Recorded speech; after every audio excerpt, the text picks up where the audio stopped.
Assalamualaikum warahmatullahi wabarakatuh. Halo, aku Rafika Rahma Yunita dengan NIM 434221002.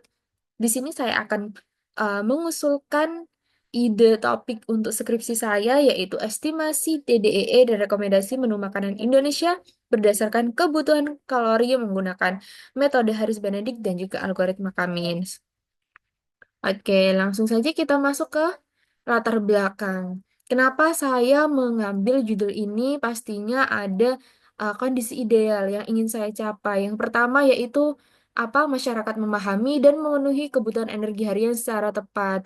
Jadi saya itu ingin masyarakat Indonesia itu memiliki pemahaman yang baik tentang kebutuhan energi hariannya dan juga mampu mengonsumsi makanan sesuai dengan kebutuhan kalori individunya. Dalam kondisi ini juga masyarakat tidak hanya memiliki akses terhadap informasi gizi yang akurat, tetapi juga mendapatkan rekomendasi menu makanan sehat, terpersonalisasi, dan relevan secara budaya. Nah, makanya itu kenapa saya mengambil masakan Nusantara.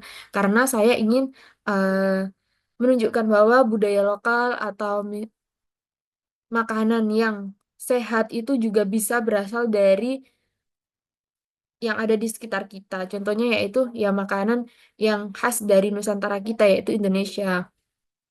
Yang ketiga yaitu karena berdasarkan menurut Kementerian Kesehatan waktu tahun 2022 yaitu adanya angka obesitas yang tinggi pada saat itu. Jadinya saya ingin untuk ikut serta dalam memperbaiki kualitas hidup masyarakat di Indonesia ini supaya meningkat gitu. Lalu adapun problematika penelitian yang saya ambil yaitu yang pertama, rendahnya kesadaran masyarakat terhadap kebutuhan energi. Nah, dalam penelitian ini itu kan kita tahu sendiri kalau misalkan rendahnya kesadaran dan pemahaman masyarakat terhadap kebutuhan energi harian mereka itu menyebabkan konsumsi makanan mereka itu tidak seimbang, baik secara kuantitas maupun kualitas. Hal ini diperparah oleh gaya hidup modern yang mendorong konsumsi makanan cepat saji dan kurangnya aktivitas fisik. Lalu, adapun juga akibat dari hal-hal tersebut. Yang pertama yaitu adanya angka obesitas dan itulah em, alasan kenapa pada saat 2022 itu mengapa angka obesitas di Indonesia itu sangat tinggi seperti itu. Lalu yang terakhir yaitu belum adanya sistem rekomendasi menu berbasis kalori dan menunya itu dari hasil kita sendiri yang ada di Indonesia, olahan makanan yang ada di Indonesia atau budaya lokal gitu. Lalu adapun urgensi penelitian yang saya ambil yang pertama yaitu angka obesitas dan penyakit tidak menular itu meningkat sesuai yang saya katakan tadi. Lalu pastinya perlunya sistem yang edukatif, personal, dan kontekstual. Lalu yang ketiga yaitu potensi pemanfaatan teknologi data mining untuk solusi gizi yang efektif. Nah, penelitian ini menurut saya penting. Kenapa? Karena mengintegrasikan pendekatan ilmiah dan teknologi untuk memberikan solusi yang konkret terhadap masalah kesehatan masyarakat yang terus berkembang. Dengan mengembangkan sistem estimasi kebutuhan energi harian berbasis rumus Harris-Benedict dan juga menerapkan algoritma Cummins clustering untuk rekomendasi menu makanan khas Indonesia, penelitian ini tidak hanya juga menjawab kebutuhan personalisasi gizi, tetapi juga mendorong penerapan pola makan sehat berbasis data. Hal ini sangat relevan tentunya dalam konteks Indonesia, mengingat tingginya angka obesitas, rendahnya literasi gizi, serta kekayaan kuliner lokal yang belum dioptimalkan dalam pendekatan untuk hidup sehat itu. Oke, langsung saja. Selanjutnya, apa sih itu TDEE? TDEE itu energi yang kita butuhkan dalam setiap harinya, mencakup biasanya itu metabolisme dasar, lalu energi untuk mencerna makanan, dan juga aktivitas fisik yang kita lakukan. Aktivitas fisik yang kita lakukan itu juga sangat mempengaruhi jumlah kalori harian yang kita butuhkan. Lah, untuk apa sih TDEE ini? Kenapa sangat penting? Tentunya sangat penting karena TDEE ini itu membantu menentukan kebutuhan kalori harian agar berat badan itu tetap ideal dan tubuh tetap sehat. Selain itu, TDEE-nya kita tercukupi, itu kita akan bisa melakukan aktivitas secara bugar. Maka aktivitas itu akan kita lakukan dengan baik seperti itu. Kenapa sih TDEE itu penting? Nah, itulah pentingnya TDEE. Nah, lalu mengapa sih saya memilih menggunakan makanan Nusantara? Yang pertama, karena sesuai dengan budaya dan kebiasaan makan masyarakat Indonesia. Yang kedua, bahan baku mudah ditemukan secara lokal karena berasal dari negara kita sendiri, yaitu Indonesia. Yang ketiga, lebih diterima dan disukai konsumen karena cita rasa yang familiar tentunya dong. Lidah kita itu pastinya tentu sangat menyukai masakan Nusantara Indonesia. Lalu yang keempat, meningkatkan keberlanjutan pangan lokal dan kearifan budaya. Yang kelima, mempermudah adopsi pola makan sehat tanpa mengubah drastis gaya hidup kita. Next, rumusan masalah yang saya gunakan nantinya yaitu yang pertama, bagaimana sih cara mengelompokkan menu makanan berdasarkan kebutuhan kalori harian menggunakan algoritma Cummins.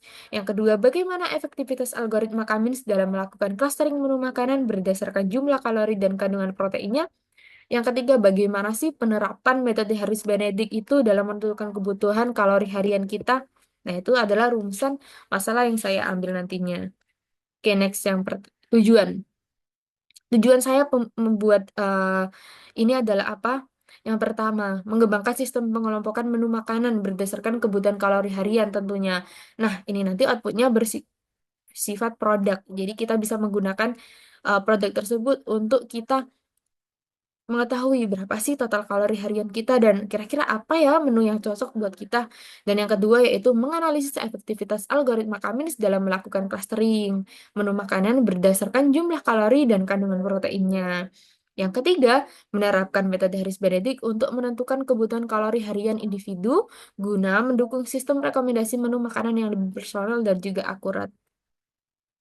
Oke, dari manfaat sendiri, saya berharap bahwa penelitian ini nantinya atau skripsi ini nantinya itu memberikan manfaat dari segi praktis maupun teoritis. Dari segi praktisnya, saya berharap dapat memberikan rekomendasi menu makanan Indonesia berdasarkan perhitungan kalori yang sudah dilakukan pada tahap sebelumnya, sehingga membantu masyarakat Indonesia atau masyarakat umum dalam memahami dan juga mengelola kebutuhan energi hariannya sesuai aktivitas yang dilakukan. Sementara itu, dari segi teoritisnya, saya berharap uh, nantinya produk ini dapat dipergunakan sebagai referensi penting bagi penelitian-penelitian yang mendatang nantinya dalam bidang estimasi energi harian, serta rekomendasi menu makanan Indonesia berdasarkan kebutuhan kalorinya menggunakan algoritma machine learning tentunya.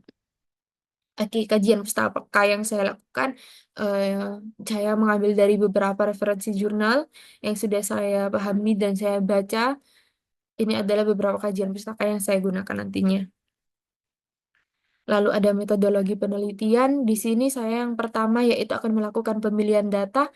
Di sini saya sudah mendapatkan datanya. Tentunya saya memilih datanya sesuai dengan relevan, keakuratan, struktur datanya yang terorganisir, lalu kemudahan integrasi dengan sistem. Saya mengambil datanya ini akhirnya dari Kementerian Republik Indonesia di bidang kesehatan gitu. Dan tentunya pasti memiliki tingkat kredibilitas yang tinggi dan dapat dijadikan acuan dalam analisis nutrisi. Yang kedua yaitu pemrosesan data seperti penghapusan atribut yang tidak relevan, lalu pemeriksaan dan penanganan data kosong, lalu normalisasi data dan lain-lain. Lalu ada transformasi data di sini, nanti konversi datanya itu saya kategorikan ke numerik jika ada. Lalu normalisasi data juga, lalu pembuatan format data akhir. Yang keempat yaitu ada data mining. Di sini nantinya saya akan menentukan jumlah cluster dengan metode elbow, lalu penerapan algoritma Cummins dan lain sebagainya. Lalu ada evaluasi data, yaitu nantinya di sini saya akan menggunakan Silhouette Coefficient dan juga dan index. Untuk evaluasi data yang terakhir yaitu knowledge. Di sini adalah tahap terakhir dalam metodologi ini, dalam pembentukan ini, di mana hasil nantinya telah dievaluasi dan akan digunakan sebagai dasar dalam sistem rekomendasi makanan berdasarkan kebutuhan energi harian. Oke, yang terakhir datasetnya tadi sudah sedikit saya singgung di metodologi yang saya gunakan nantinya. Ini saya mendapatkan dari Kementerian Kesehatan Republik Indonesia biar tingkat kredibilitasnya yang tinggi itu bisa saya jadikan acuan dalam analisis nutrisi yang akurat nantinya. Ini sudah selesai. Oke, tahapan pengerjaannya seperti ini. Pada minggu 1 dan minggu 2 sebelumnya saya sudah mencari, memahami dan mempelajari data dan seterusnya. Nah, kira itu saja dari saya. Mohon maaf jika ada salah kata dan perbuatan. Terima kasih. Wassalamualaikum warahmatullahi wabarakatuh.